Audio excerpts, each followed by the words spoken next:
Pada video ini saya akan membahas teori antrian bagian kedua, yaitu yang terkait dengan performansi dari sistem antrian.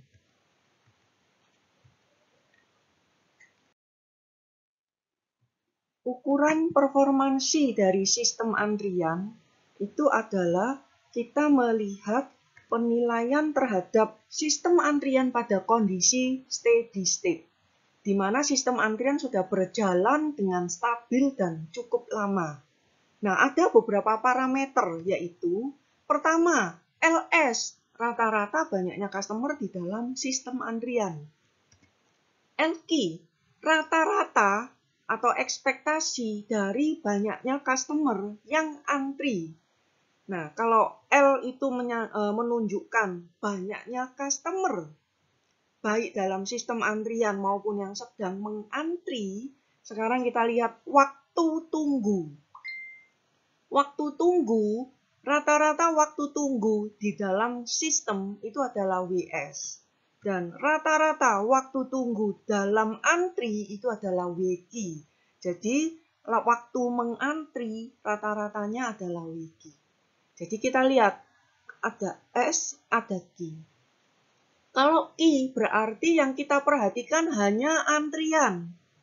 Banyaknya yang antri, LQ. Lama ngantri, WQ. Tapi kalau kita bilang S, LS, dan WS berarti berada di dalam sistem, termasuk yang sedang antri plus yang sedang dilayani. Jadi kalau LS berarti banyaknya yang sedang antri plus dilayani. Kalau WS berarti lama dia berada dalam sistem, baik dia sedang antri maupun dia sedang dilayani. Nah, 4 parameter ini adalah parameter dari sudut pandang customer kita. Kita memperhatikan banyaknya pelanggan yang sedang berada dalam sistem antrian kita, baik sedang antri maupun sedang dilayani, dan kita lihat berapa lama mereka akan antri atau sedang berada di dalam sistem antrian kita.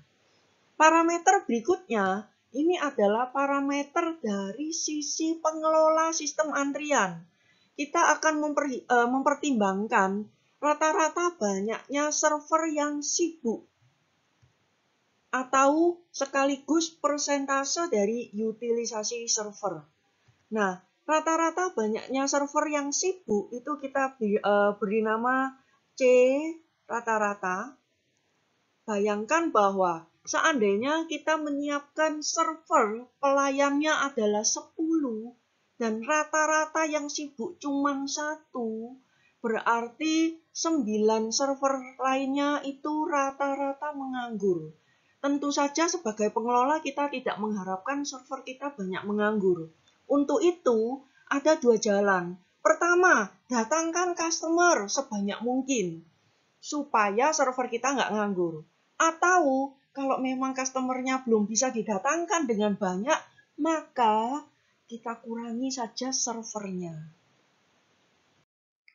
Baiklah, sekarang kita akan melihat satu persatu parameter dari performansi sistem antrian. Parameter pertama, rata-rata jumlah customer di dalam sistem, termasuk yang sedang dilayani dan tentunya yang sedang antri. Jadi dua-duanya. Nah, kita lihat LS sama dengan rata-rata dari N kali probabilitasnya. N adalah banyaknya customer dalam sistem antrian. Banyaknya customer dalam sistem antrian. Jadi LS adalah N kali probabilitasnya untuk semua state. Mulai dari state 0 sampai state tak berhingga. Parameter berikutnya adalah panjang antrian. Rata-rata banyaknya customer yang antri itu sering disebut sebagai panjang antrian.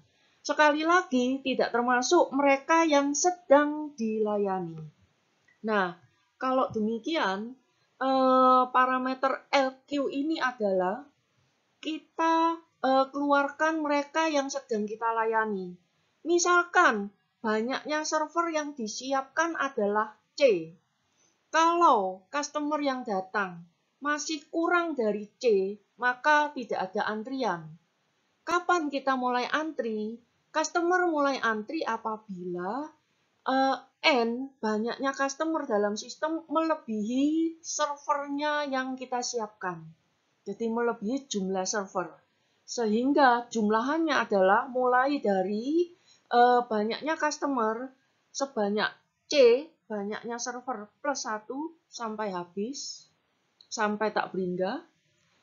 Dan yang dikalikan adalah, yang dijumlah adalah N dikurangi C kali probabilitasnya. Berikutnya, rata-rata laju kedatangan. Atau kata lainnya adalah laju kedatangan efektif. Berarti kita akan melihat rata-rata arrival rate. Ya, saya bisa sebut sebagai lambda efektif atau lambda rata-rata.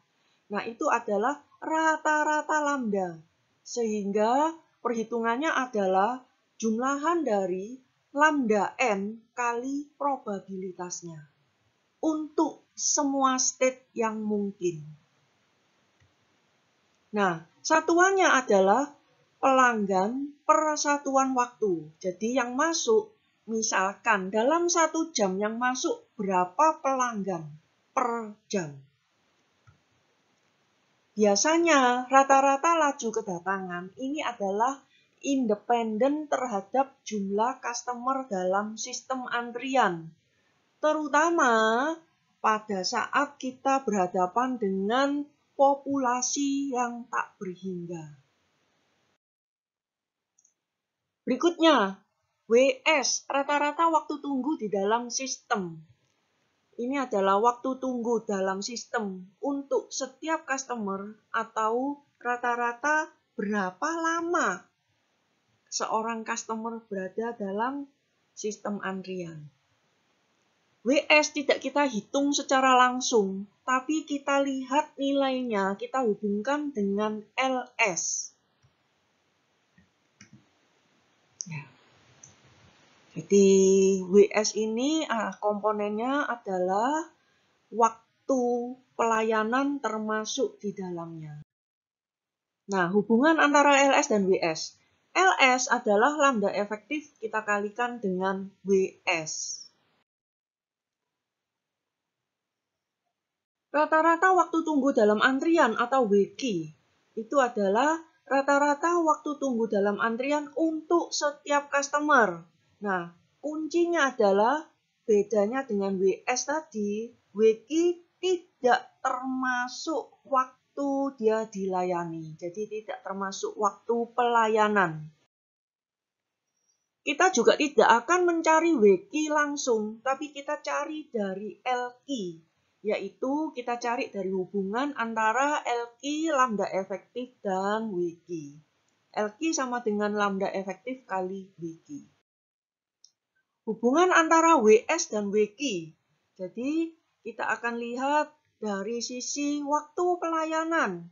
Misalkan mu adalah laju pelayanan untuk setiap server yang sibuk. Berarti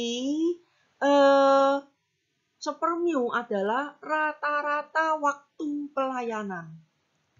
Dengan demikian, WS itu adalah waktu dia ngantri ditambah waktu dia dilayani. Kalau WQ saya gambarkan dengan garis kuning ini, WQ, dan sepermu saya gambarkan dengan garis yang merah, sepermu ini adalah waktu pelayanan rata-rata, maka WQ ditambah sepermu itu adalah WS. Jadi WS-nya sepanjang ini. Nah, kalau kita kalikan dengan lambda efektif, WS kali lambda efektif adalah LS, WQ kali lambda efektif adalah LQ, dan sepermu kita kalikan dengan lambda efektif adalah lambda efektif per mu. Itu akan menghasilkan ekspektasi dari jumlah server yang sibuk, yaitu LS dikurangi LQ, dan itu sama dengan lambda efektif per mu. Nah, itu adalah C adalah ekspektasi dari jumlah server yang sibuk. Jadi, ekspektasi dari jumlah server yang sibuk adalah, kita lihat, C rata-rata lambda efektif per new. Dan utilisasi server persentasenya adalah C rata-rata kita bagi dengan C, banyaknya server yang tersedia, kali 100%. Nah, langkah daripada sistem antrian, kalau kita mempunyai suatu sistem antrian, langkah penyelesaiannya adalah selalu pertama-tama kita cari probabilitas state 0. Setelah itu kita akan cari PN, semua PN, dan kita akan bisa memperoleh LS, yaitu sigma N kali probabilitasnya, dan LQ, sigma dari N dikurangi banyaknya server, berarti ini banyaknya yang antri, kali probabilitasnya. Lalu kita akan bisa menggunakan hubungan antara LS dan WS untuk memperoleh WS, dan hubungan antara LQ dan WQ untuk memperoleh WQ, dan kita bisa memperoleh banyaknya server yang sibuk, dan akhirnya kita akan bisa memperoleh utilisasi dari servernya berapa persen. Ini adalah contoh soalnya.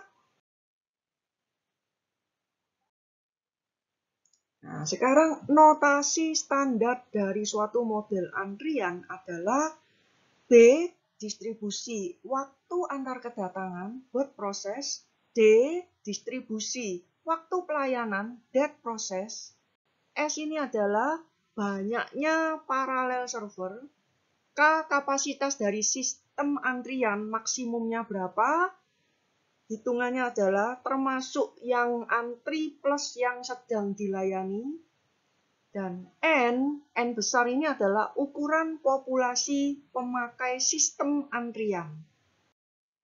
Contoh, MM24.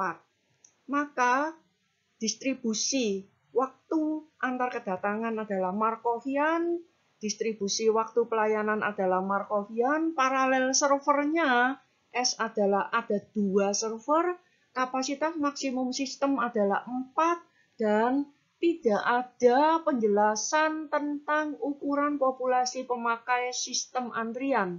Jadi asumsinya adalah tak berhingga. Ya, Markovian. Kalau kita di mata kuliah PO2 ini selalu Markovian. Jadi seperti kita waktu belajar Markov chain. Jadi kita semuanya bersifat Markovian. Kalau MM strip 1 lalu ini kosong, K-nya tidak kita definisikan, lalu N besarnya adalah 5, maka arti dari sistem antrian ini adalah distribusi kedatangan Markovian, distribusi waktu pelayanan Markovian, jumlah paralel servernya adalah 1 saja, kapasitas maksimum sistem antrian tidak kita batasi, dan ukuran populasi dari pemakai sistem antrian adalah 5. Populasinya cuma 5. Kapasitas memang tidak dibatasi, tapi kalau populasinya 5, maka biasanya kapasitasnya juga akan 5 juga. Nah, saya lanjut dengan model kita yang pertama, yaitu MM1. Merupakan model single server, karena servernya cuma 1, tanpa batasan kapasitas maupun batasan sumber populasinya atau sumber pemanggilan. Diagram transisi daripada MM1. Seperti biasa akan terdapat state mulai dari 0, 1, dan karena tanpa batasan kapasitas sistem maupun batasan populasi, maka state-nya ini sampai tak berhingga. Kemudian arrival rate-nya dari state 0, lambda 0 itu sama terus, yaitu sebesar lambda. Lambda 1 sama dengan lambda, lambda 2 sama dengan lambda, dan seterusnya sampai state tak berhingga. Sehingga bisa kita katakan bahwa lambda n sama dengan lambda untuk state yang ada, mulai dari 0 sampai tak berhingga. Sekarang rate pelayanan. Dari state 1, maka mu1-nya, rate pelayanannya sama saja dengan mu2, sama saja dengan rate pelayanan mu3, dan seterusnya. Sehingga bisa kita katakan bahwa mu n sama dengan mu untuk n mulai dari 1, 2, dan seterusnya. Sekarang laju kedatangan efektif. Itu adalah lambda efektif rata-rata lambda. Jadi dia adalah jumlahan dari lambda n kali probabilitasnya untuk semua state mulai dari 0 sampai tak berhingga.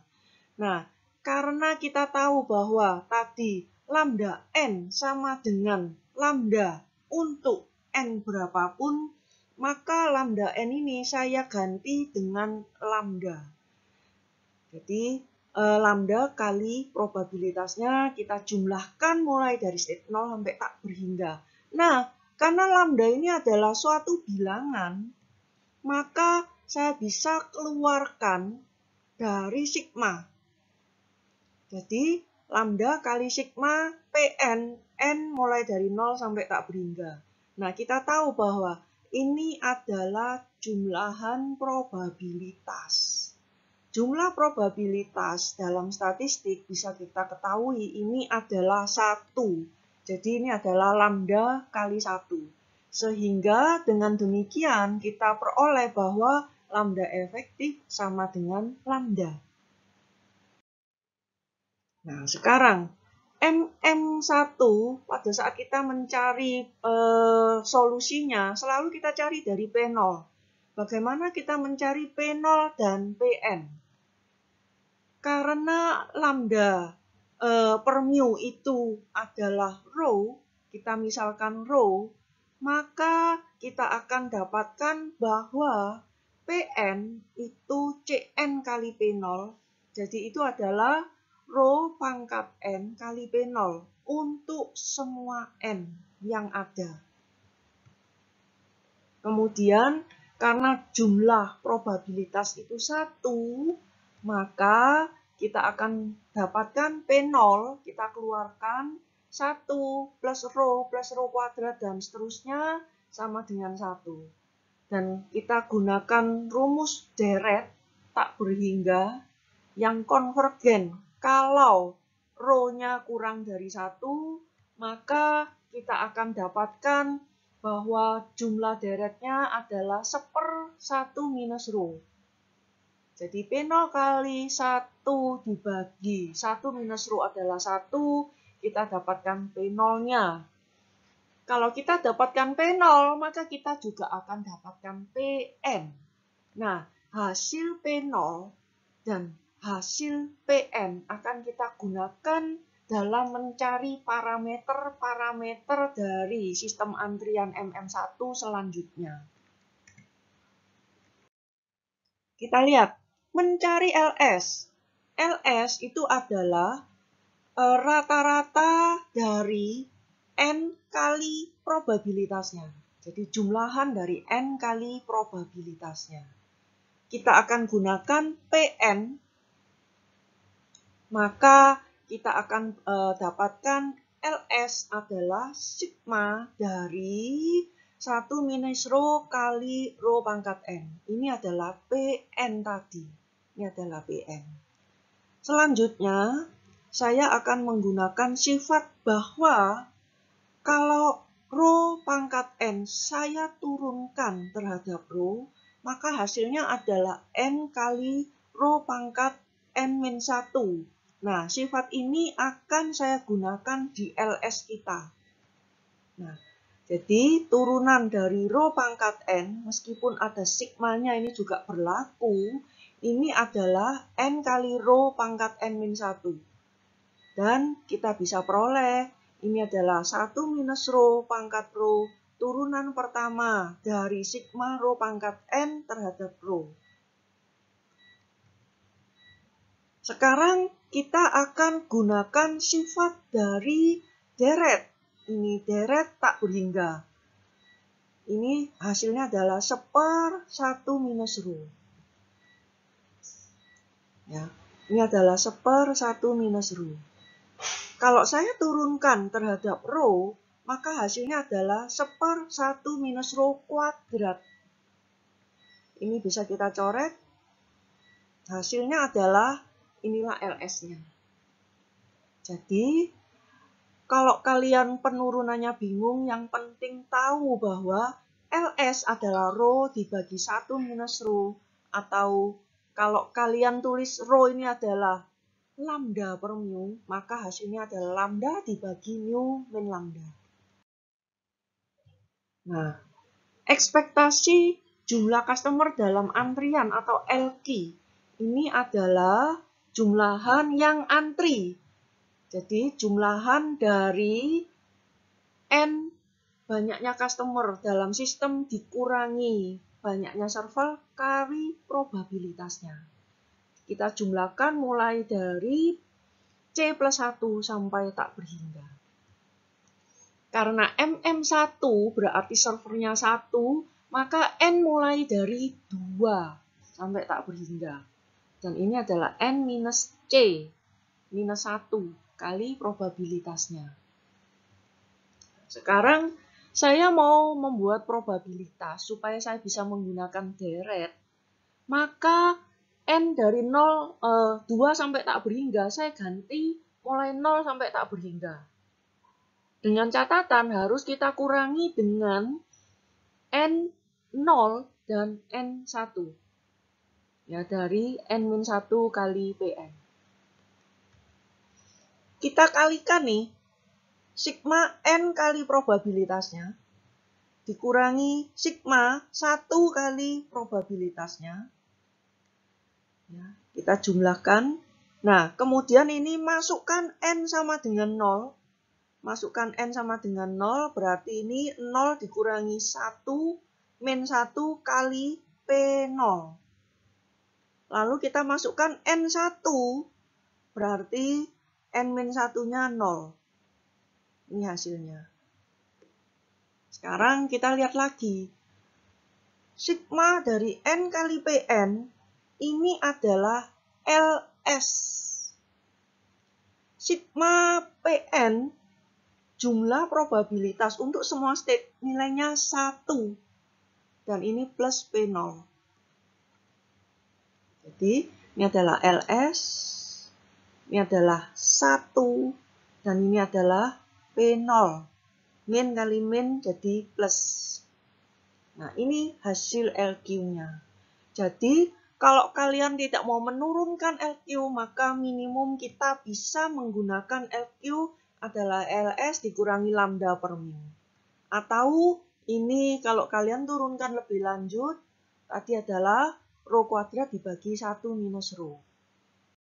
Nah, dengan demikian kita sudah memperoleh panjang antrian. LQ sama dengan LS dikurangi lambda per mu sama dengan rho kuadrat dibagi 1 minus rho. Kita dapatkan juga WS dengan cara yang sederhana, bisa kita peroleh ini penurunannya. Kalau kalian tidak mau menurunkan, maka kita langsung pada hasil akhirnya. WS adalah 1/mu min lambda. WQ kita dapatkan hasilnya adalah lambda dibagi mu kali mu min lambda. Kita juga bisa memperoleh probabilitas berapa lama sih seorang customer berada dalam sistem lebih dari T. Ini adalah probabilitas WS lebih dari T, itu adalah ini rumusnya. Begitu juga dengan probabilitas seorang customer menunggu dalam antrian. Menunggu, jadi antri lebih dari T itu adalah rho kali E pangkat mu 1 minus rho kali T. Syaratnya adalah T non negatif. Ringkasan model MM1. Jadi kalau kalian memperoleh masalah model MM1, penyelesaiannya adalah Pertama, cari P0. P0 adalah 1 minus rho. Rho adalah lambda dibagi mu. Utilisasi faktor lambda per mu. Itu adalah rho. Setelah itu, kita cari Pn. Kalau sudah dapat Pn, kita juga akan tahu bahwa lambda efektif sama dengan lambda. Ls berdasarkan penurunan tadi hasilnya adalah lambda dibagi mu min lambda. Lalu kita dapatkan Ws. Ws adalah 1/per mu min lambda. Kita bisa dapatkan LQ. LQ adalah rho kuadrat dibagi 1 minus rho. Kita juga bisa dapatkan WQ, lambda dibagi mu min lambda. Ya.